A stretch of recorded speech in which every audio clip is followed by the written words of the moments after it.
Thank you. Good evening, everyone. The Special School District of, Carmen, I can't hear you. Can someone hear me? yeah, we can. Can you guys hear me now? I apologize. I definitely was speaking a little softer than usual. Good evening, everyone. The Special School District of St. Louis County's Board of Education's January 2026, not 27th, 2026 business meeting is now called to order. Will all who are able please rise for the Pledge of Allegiance? I pledge allegiance to Pledge the allegiance flag to the flag of the of the United United States of States of America America and to and the to the To the republic republic republic for for which which it it for which it stands, stands, one one one nation, nation, nation, under under under God, God, God, indivisible, indivisible, indivisible, with with liberty liberty liberty and and and justice justice justice for for all. for all. all. Thank you. I'll now ask for a roll call to vote to establish a quorum. Vice President Cuneo.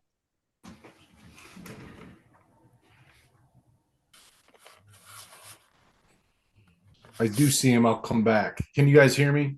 Yes. Yes. Okay. Director Suda. Present. Director Sartorius. Here. President Meeks. Here. Director Nelson. Here. Director Asner. Director Beaver. Here. Vice President Cuneo. I am not. Okay. You're good, Dr. Cuneo. We heard you.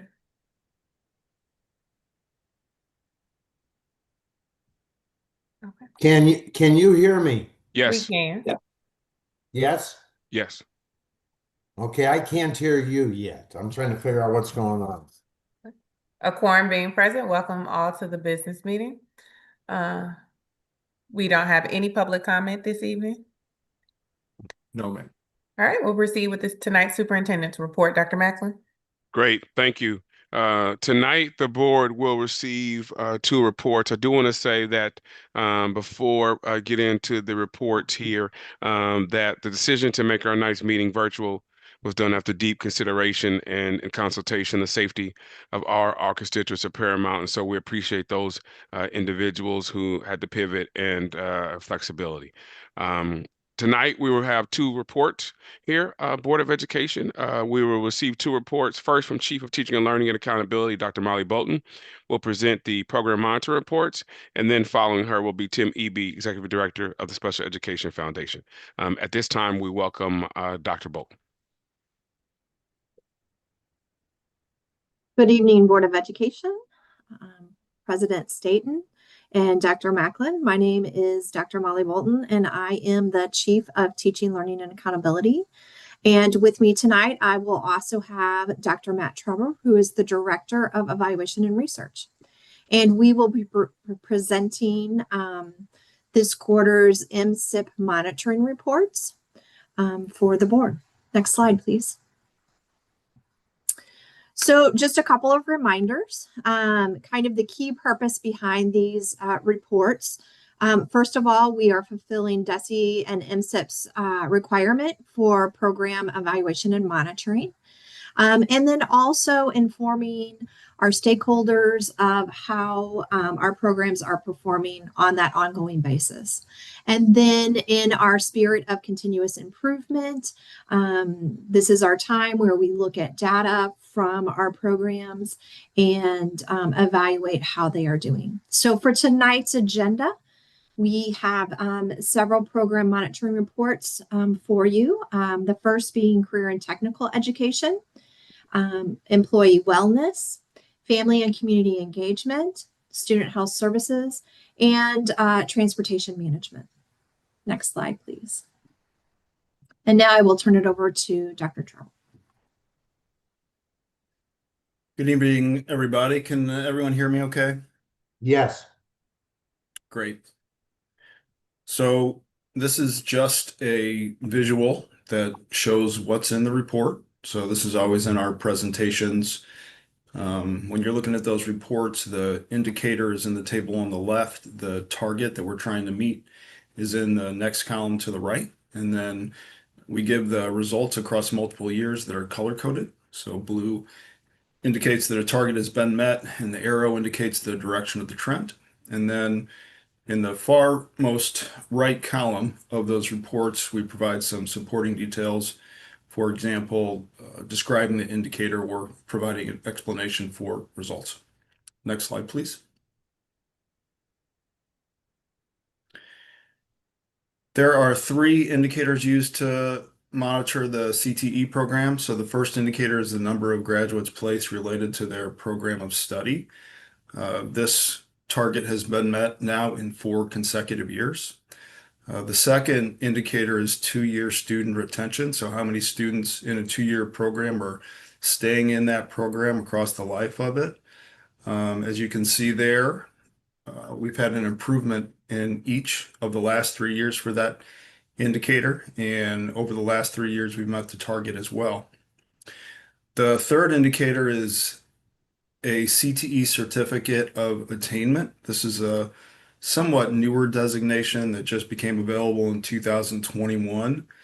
For students to earn this designation, they have to meet 7 criteria, so it is somewhat difficult to earn. We did experience a bit of a dip in that in 2024-25 relative to prior years. That dip is attributable to students having difficulty, for the most part, meeting the attendance goal. So 95% overall attendance is required as one of the indicators. Next slide, please.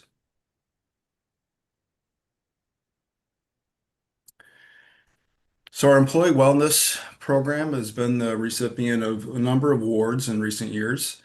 One thing about this that I will note is that as SSD transitions to Anthem as our healthcare provider, Anthem is going to continue to provide a relatively similar level of support for our wellness programming that Aetna did.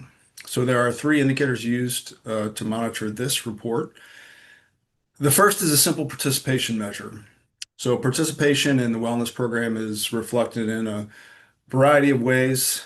We do want to ensure that year to year participation is continuing to grow, and you can see that it is growing. One sizable contributor to recent growth is the expansion of health kiosks to an additional number of locations across the county. The second indicator pertains to participation in our employee assistance program. So our participation rates of our staff continue to far exceed the industry average. In 2024-25, our participation rate was actually more than double the average rate for the education sector overall. The third indicator reflects responses to a single item on the annual engagement survey that asks about SSD's provision of wellness opportunities. So what you see there are results from fall administrations of the survey. We did update the target for this one to 80% since this report was published the previous year. So the agreement with this question has been relatively high, approaching 80%, but it did fall a little bit below that target in 2025. So there may be an opportunity to continue to raise awareness about the program and develop programming that staff are likely to take advantage of. Next slide, please.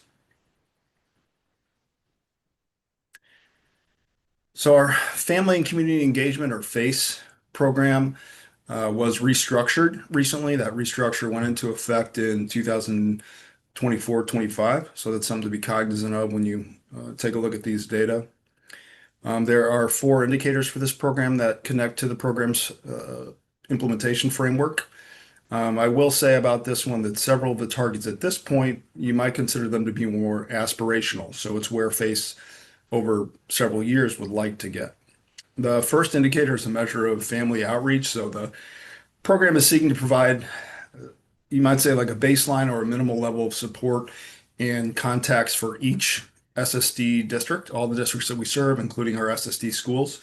So right now that's set at 5% of the student population, or we want the number of contacts to be roughly equivalent to that. So the program staff there feel like in the long term, meeting that threshold with around half of districts would be evidence of strong outreach. The thinking is that contacts may increase as charting the life force model is implemented as well. The second indicator is a measure of community outreach. The program is tracking the number of external agencies that they interface with annually. So you can see that in 2024-25, they were near the target of 60, but a little bit below it. So some room to continue to grow there. The third and fourth indicators for this report are based on family and stakeholder survey results. These represent impressions of participants in programming that attended an event. So they ask questions about whether their knowledge and understanding increased and if the content of what they attended is something that they'll be able to use practically. So the results in 2024-25 for those surveys were very strong, around 98% agreement with each concept. And we've also seen improvement over 3 years. Next slide, please. The student health report takes a look at our nursing services, and the three indicators in this report are all staffing related. So they basically ask if we are maintaining an adequate number of staff to meet the student need. The first indicator is essentially our nursing position fill rate, and that rate fell below what we would consider to be the optimal level of 100% in 2024-25. That is impacted by a national nursing shortage. The second indicator reflects the sub-nursing pool size. So helpful to keep in mind that in just raw numbers, our sub pool is small. I know that's framed as a ratio, but our pool now consists of 4 subs. And we also employ 2 float nurses that are not included in that number. So the thinking is that just the addition of 1 or 2 additional nurses to this sub pool in combination with the other current strategies that program staff use would help meet coverage needs. The third indicator is the number of days students were unable to attend due to nurse shortages. So what is the real world impact, if you will, of not always being able to fill those positions? So in 2024-25, that number did decrease relative to the prior year, but it is still above the desired result of 0 days, which is where we'd like to be. Next page. There are 4 indicators for the transportation program. The first is the number of K through 5 students on routes of 60 minutes or more. So here we're looking at how many students, what proportion of students experience long ride times. We did, in working with the transportation team, we did tweak this measure since the last report. And that is the reason that only 1 semester of data is shown. In the future, what we'll do is provide both an October result and a February result for this indicator. This fall, the number of students experiencing at least 1 long route, whether it's an AM route or a PM route or both, by our updated definition was 7.8%, which is higher than the goal of 5% that is set. So that 7.8% will serve as the baseline moving forward. The second indicator is on-time bus arrivals, and results for this one have been really strong over recent years. So buses in 2024-25 arrive on time at a rate of 99%. The third and fourth indicators for the transportation monitoring report are both staffing related. Staffing has a large influence on those first 2 indicators and just our capacity to provide services without disruption in general. To measure staffing shortages, our transportation program administrators track the percentage of days the number of routes exceeds the number of drivers, along with the percentage of days that the number of routes requiring an aide exceeds the number of aides or monitors. These results, as you can see there, have been fairly variable from year to year. But in 2024-25, the 25% target was met for both drivers and aides. And the rate for aides particularly improved over the prior year. Next slide, please. What questions might we be able to answer about any of these monitoring results? Hey, Dr. Trouble. I want to go back to slide 4, and I think it's great that our retention rates are going up, which is really exciting.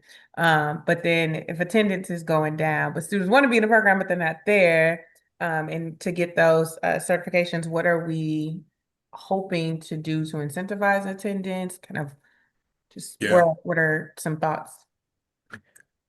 Yeah, I will say it is two different concepts. So uh, the attendance for the third indicator, the CTE Certificate of Attainment, is a very high level of attendance. So it well exceeds what DESE considers to be maybe like a quote unquote acceptable level of attendance for MSIP accountability purposes. So I don't know that I would necessarily, I think that's a good question that you asked, although I don't know that I would necessarily draw a correlation between the extent to which students are maintaining in the program versus the attendance element that's part of the CTE certificate of attainment. But I agree that Yeah, I want to be clear. I I, don't want to necessarily draw a correlation, but celebrate one and raise yeah, concern for the other. yeah, I would definitely agree that if students are attending at a high rate, that probably means they're more likely to stick with the program over time. So I would imagine that Kevin Andrew and his team have definitely looked into, what contributes one to the other. Yeah, and if I could jump in, Dr. Trauber, because this is Please the do. CT certificate. It is a high bar because it's a 95% attendance as opposed to where DESE for accreditation looks at 90% attendance. And keep in mind, our students who come to Tech are straddling two calendars. So the North Tech or South Tech calendar, then whatever the calendar is that they're sending school. And there's days where we're in session and they're not in session, or vice versa. So hitting that 95% mark has become more and more challenging for students. At the same time, we know that there's things that we can do to improve that number. Attendance, and the other thing that really hurt us is performance on the work keys assessment, which is math and reading are really the two pieces of that puzzle that the work keys is assessing. And those are things that we don't necessarily teach at Tech, but it is one of those career readiness metrics that contributes as well. And so there's 7 criteria that are tied to the DESE CT certificate. Most of our students achieve 5 or 6 of the 7 criteria. The challenge is getting them to be able to have all 7 of the criteria. One of the things we've done on the front end is in our orientations, we're making sure students are aware of the criteria that's a part of the certificate. And then also, like you were talking about, Director Meeks is celebrating the students with high attendance. And so we're doing that in the buildings on a semesterly basis, but then also end of year in those pieces. And it is something in our senior ceremonies that students know they'll be recognized for as well, trying to highlight the benefits of that positive attendance. Yeah, I'm also hearing like just how important the partnerships are with the partner districts and ensuring that just high quality literacy and math instruction is embedded everywhere, especially in places that we don't have control over. Thank you for sharing that, both of you. I have a question. Could you go back to slide 1, please? Thank you. Okay, so I'm sorry, not slide 1, the first one that we dealt with, the CTE. Maybe slide 4. Yeah, slide 4. All right, here's what I would, on the 2-year retention and the certificate, other than this year's, do you think COVID had a play in this? Because that was 21, 22 would have been COVID too. We've found across the board that our work key scores have gone down, which is tied to math and reading, that post-COVID, that prior to COVID, most students were doing well on the work keys, earning bronze, silver, or gold on that assessment. We're seeing more and more students who are struggling in one or multiple areas. And I do think COVID is a little bit of a factor in that. Here's what I would recommend, since we're going to be using this, we'll probably be having this data for a while, okay? We might want to star the COVID years, because I'm guessing later on at different times, different boards, different things won't realize this was the COVID years. So it might be worthwhile when we start presenting this to star, especially when COVID may have played a role in some of the percentages. We can definitely do that. Thankfully, we're almost at the point where the COVID years are falling off of these reports.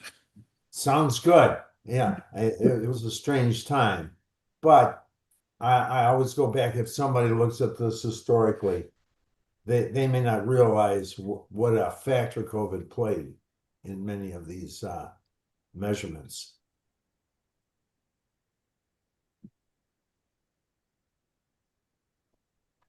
Thank you. Any other questions? Okay, thank you. Oh, sorry, Director Suda. That's fine. No, I just have a comment. Thank you. I appreciate the data, and I appreciate the fact that you had a response to the outliers and a plan to keep us moving in the right direction. Thank you for the report. Thank you. Thanks a lot. Okay, I also realized that I did not do the approval of the consent items. Do we want to go back? Tom, would it be easier to go back now or go back after Mr. Eby's report? You're muted.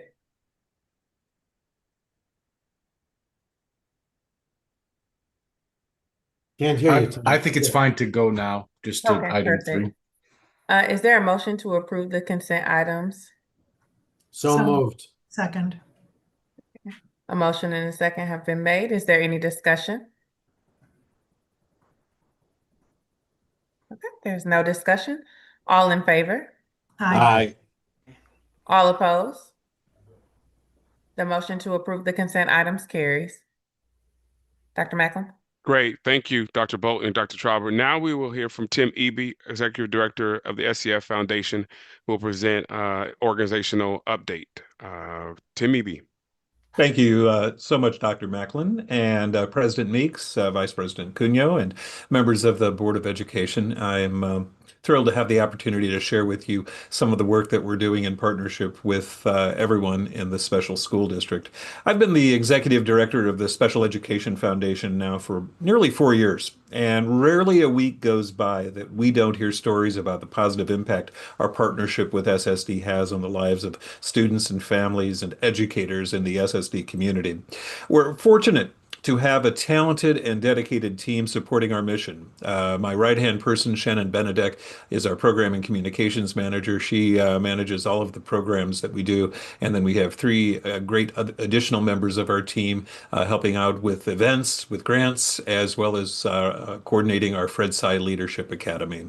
Our board of directors are a dedicated group of individuals that spend countless hours as volunteers helping to guide our mission, led by Dr. Julia Burke. They provide strong oversight and guidance as we serve students receiving SSD services. Last year, SSD, or SEF, I should say, supported nearly 8,000 students throughout St. Louis County through our various programs.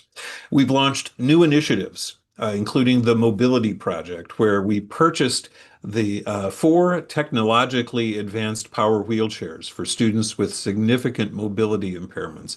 These chairs are now available in schools across St. Louis County, allowing students to try this technology before families have to make a permanent decision about purchasing a chair and requesting support and assistance from insurance companies to help pay for those chairs. It's an invaluable program that is helping countless students across St. Louis County. Our Junior Leaders Academy is a brand new program that we're just rolling out. Last fall, we received startup funding from the PwC Foundation to launch the Junior Leaders Academy. It's a pilot program modeled after the Fred Tsai Leadership Academy, but it's focused on leadership training for middle school students receiving SSD services. We're currently in the process of recruiting students for the program, and we would love to hear from families, educators, and students that might be interested in participating in this program, which will begin in the 2026-27 school year. SEF is also supporting SSD educators with $50,000 in funding for 69 projects through our Classroom Innovation Grants program. Educators often invest their own resources in classroom projects. I think the number is somewhere between $500 to $800 that an educator typically spends of their own money on classroom projects. Well, SEF, through our Classroom Innovation Grant program, helps to provide the resources and the support so that those innovative ideas can become reality for their students across St. Louis County. And while we're committed to supporting all students and educators in the SSD community, we place special emphasis on students, families, and staff at the SSD schools. This year, nearly $75,000 in support went directly to these schools and their educators. Next slide, please. We also partner closely with SSD's audiology department to provide hearing aids, replacement ear molds, and other equipment for students who are deaf or hard of hearing. Last month, SEF received a donation of over $12,000 from Olympia Gymnastics to support this program, and we'll be seeking additional community support next month through our annual Gift of Sound campaign. Dozens of students receive support through our audiology program, and it truly is a gift of sound. Next slide. At SEF, we also believe that access to the arts is essential for students with disabilities. It supports cognitive, academic, social, and emotional development. And these experiences help students build confidence, communication skills, and cognitive flexibility. For this reason, we partner with some of the greatest arts organizations in St. Louis to bring performances to SSD schools. Organizations like the St. Louis Symphony, Opera Theater, Metro Theater Company, the Repertory Theater, the Black Rep, and others. We are so excited about all of the performances that we bring to the schools. And at the end of my presentation, I have a calendar of upcoming events that we invite you as board members to join us for one of these performances beginning next month. There are many happening around St. Louis County in the SSD schools. Next slide, please. As noted earlier, our classroom innovation grants benefit thousands of students each year.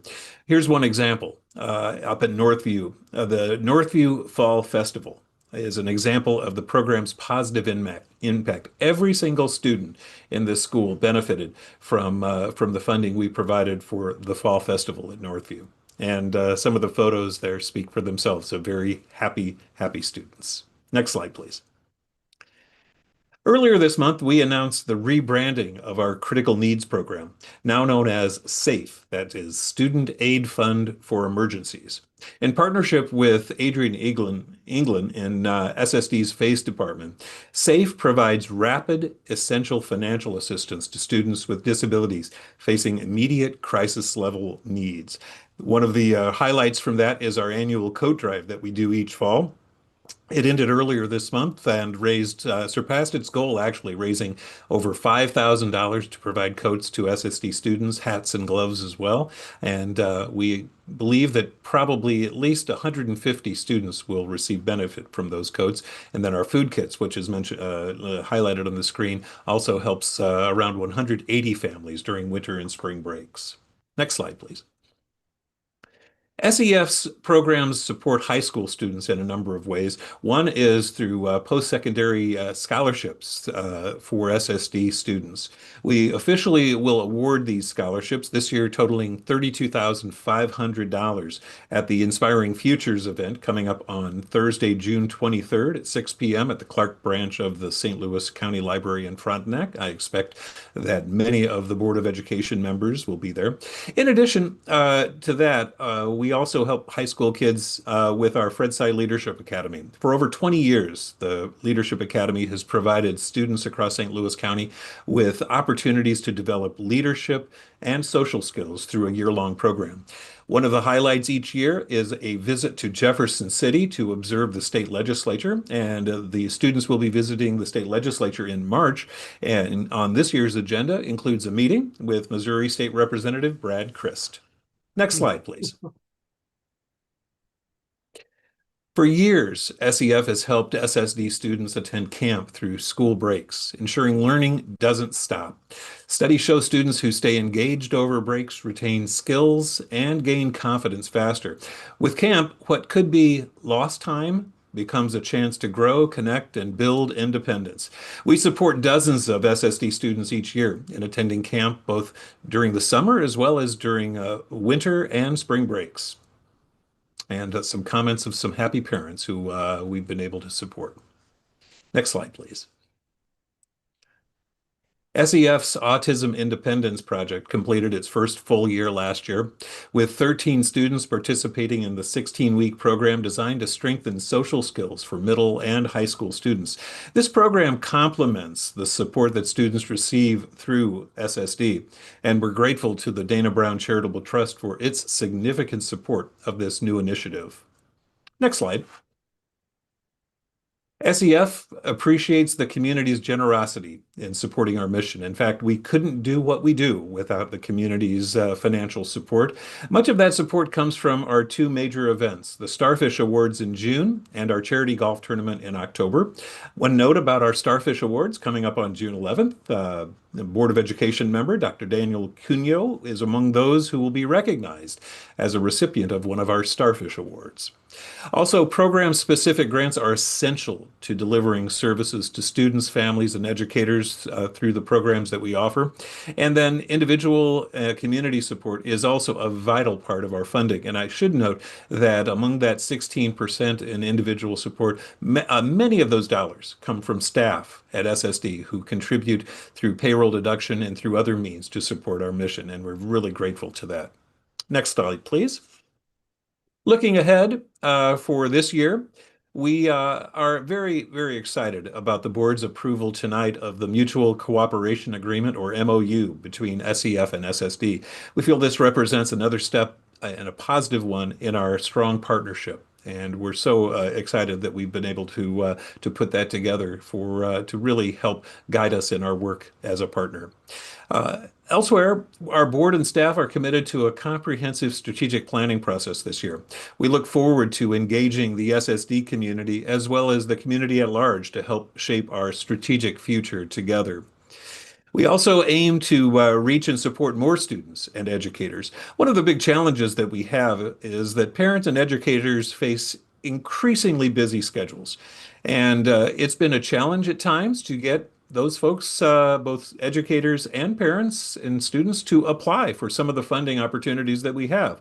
So we appreciate our SSD partners in assisting us in communicating the available opportunities we have, as we want to try to reach as many students as possible. And the other piece of that, we want to reach the students who need it most as we continue our focus for serving and supporting students and educators who are in Tier 2 and Tier 3 partner districts, as well as the SSD schools. Next slide, please.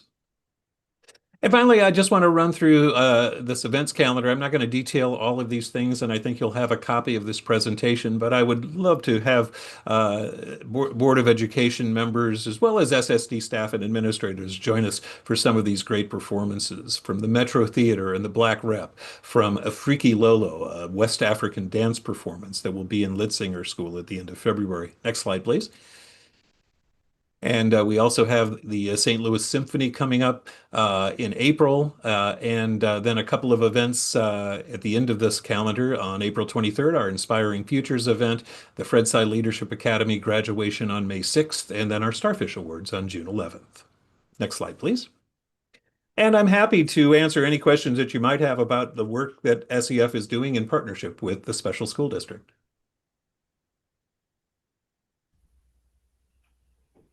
I have a question. Yeah. I'm truly amazed. I did not know that SAFE program was in existence. Great program, sounds good. How do you get candidates to apply for that?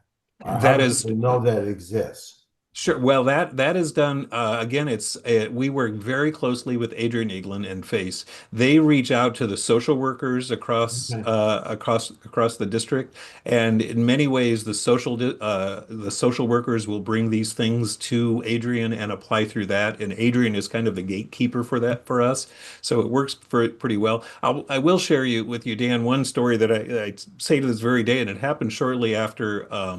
I started work here at SEF was I received a call on a Friday afternoon from a teacher, an SSD teacher. I think she was in Jennings, but she called me and she was very upset. She had just heard that a student's family was being evicted from their apartment that very afternoon. The educator was basically crying on the phone and asked if we could do anything to help. And there wasn't much we could do to provide permanent housing for this family, but what I was able to do was run over to a Schnucks, pick up a gift card, a Visa gift card, and this educator actually took the time out, drove to our office out here, and it was in Maryland Heights at the time, and picked up the gift card, got it back in time to give it to the parent as she was picking her child up. At school that afternoon, so they had a place to stay that weekend, and then they could work on permanent housing. But to me, that reflected what this program is all about, is helping for those immediate needs. But it also demonstrated to me the incredible dedication that the educators have in SSD. That's amazing.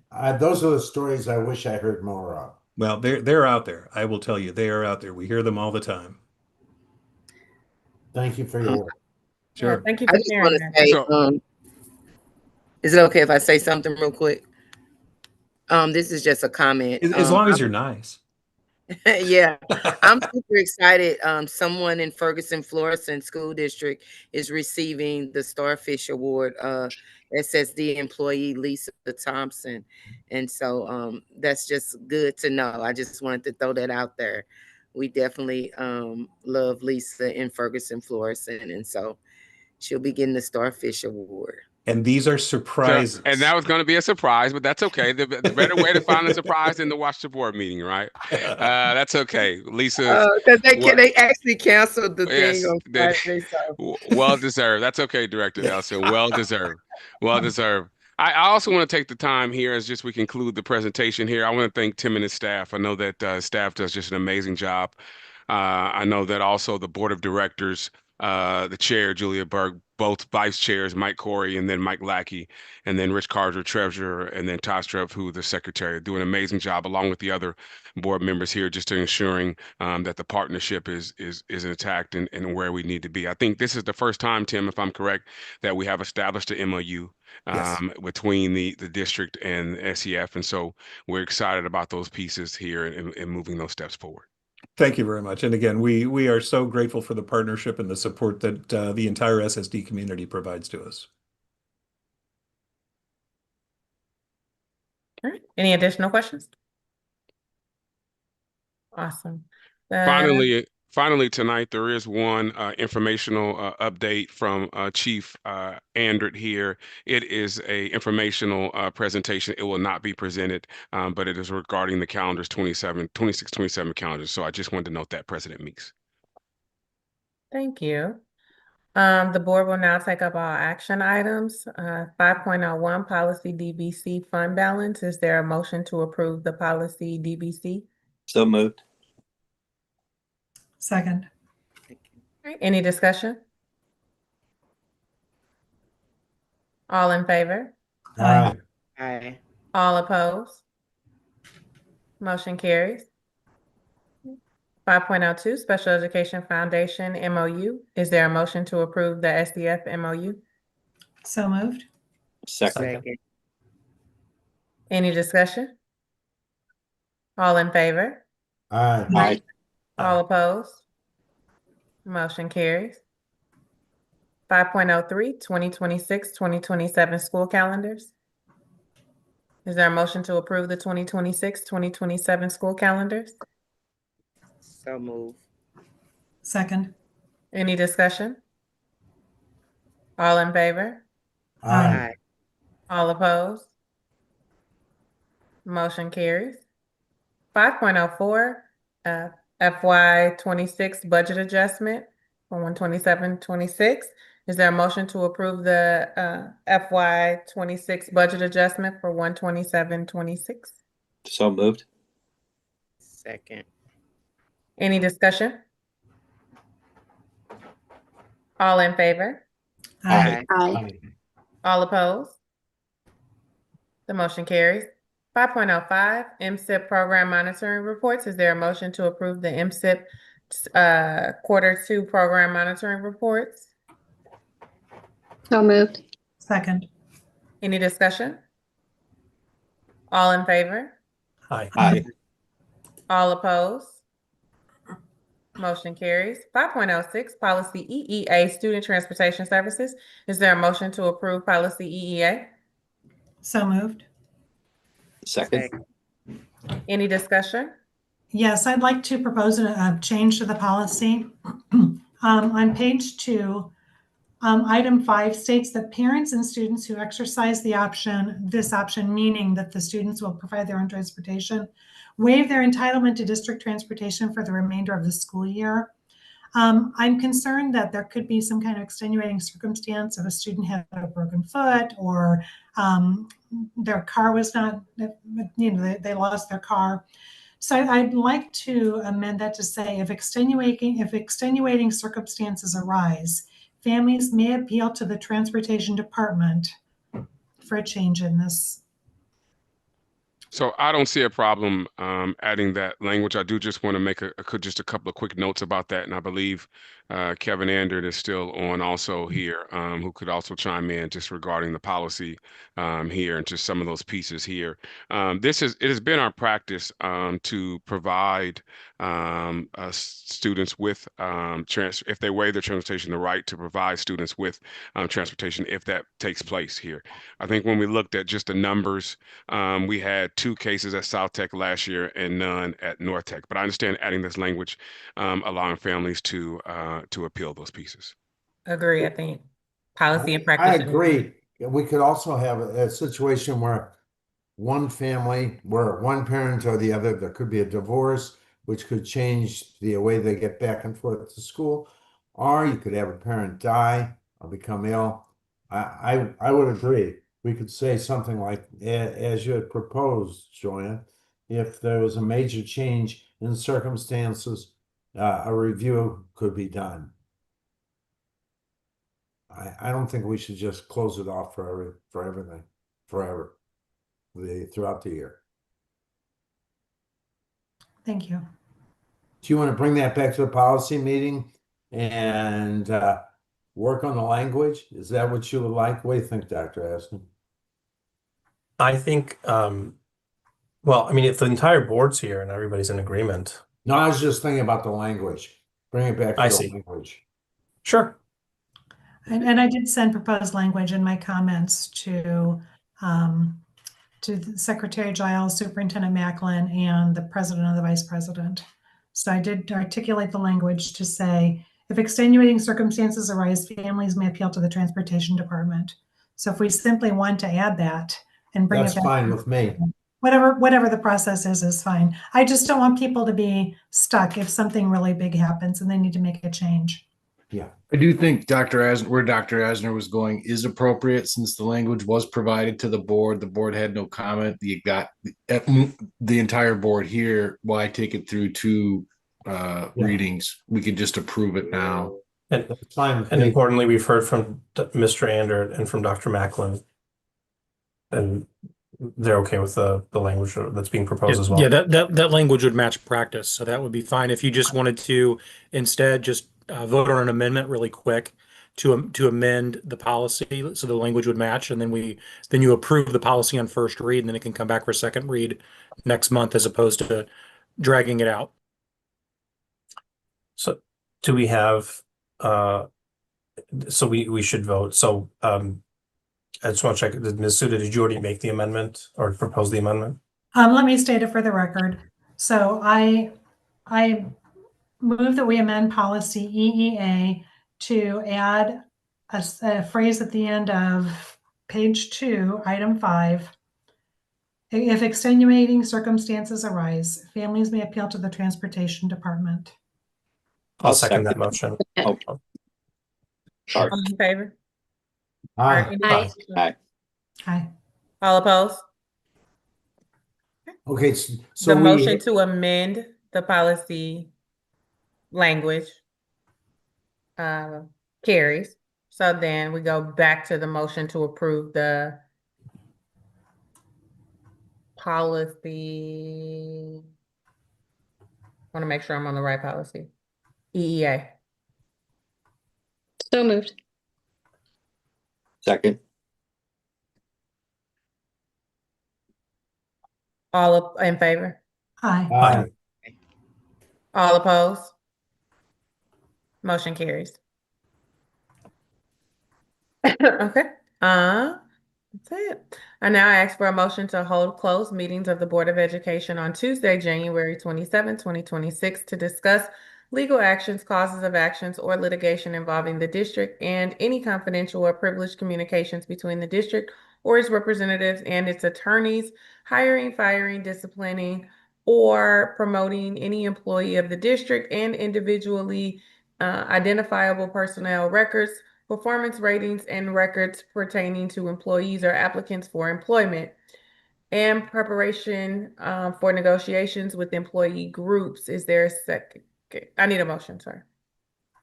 So moved. So- Is there a second? Second. I'm sorry, folks. I have to step away for a moment for possibly audible reasons. I'll be right back. All in favor? Aye. Aye. Oh, no, wait, no, isn't this a roll call? Yes. Yeah, we need a roll call. You're correct. You're Yes, correct. And yes, you can I'm- begin. Vice President Cuneo, Yes.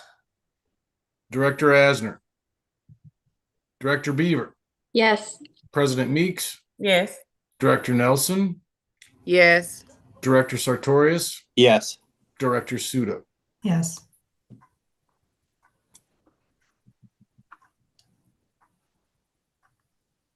All right, then I want to open up. Are there any board members wishing to make any comments? Yes, I just wanted to say thank you to the Cub Scout group that invited me to talk with their group about what it means to be an elected official. So this was a group from Claymont Elementary in the Parkway District, and I got to read a book to them and also answer their questions about what it meant to be, like I said, in an elected position, and what it was like to go through the process. So thank you again to that group for inviting me. I had a wonderful time, and they had a lot of really great questions, and I wish them the best on the journey that they're working towards in their award.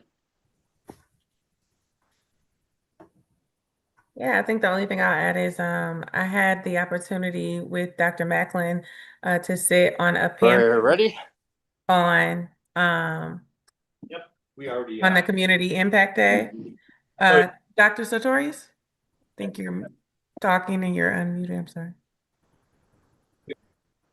Okay. Had the opportunity to sit on a panel with Dr. Macklin for MLK Day, Community Impact Day, talking about the importance of fully funding special education. It was a really good time, and always excited to sit with Dr. Macklin and hear him share about the amazing work that our district is doing. Anyone else? Yeah, I'd just like to say thank you to the St. Louis County Superintendent Group that had the Early Education District Coalition come present on ideas to expand early childhood education in St. Louis County. There is legislation in the Missouri legislature that really supports the expansion of early childhood throughout the county, although we're aware that with the current funding challenges, that this is not the moment. However, we want the idea to be out there and to move forward, and we welcome superintendent and board input. Thank you. Thank you. Anyone else? All right. Is there a motion to adjourn the business meeting at 6:34? So moved. Second. All in favor? Aye. Aye. All opposed? All right, the motion carries. SSD Board of Education business meeting is now adjourned. Thank you all. Thank you. We're moving to a different link, is that right? Yes. Okay, different link. Okay, good Thanks, night. everybody.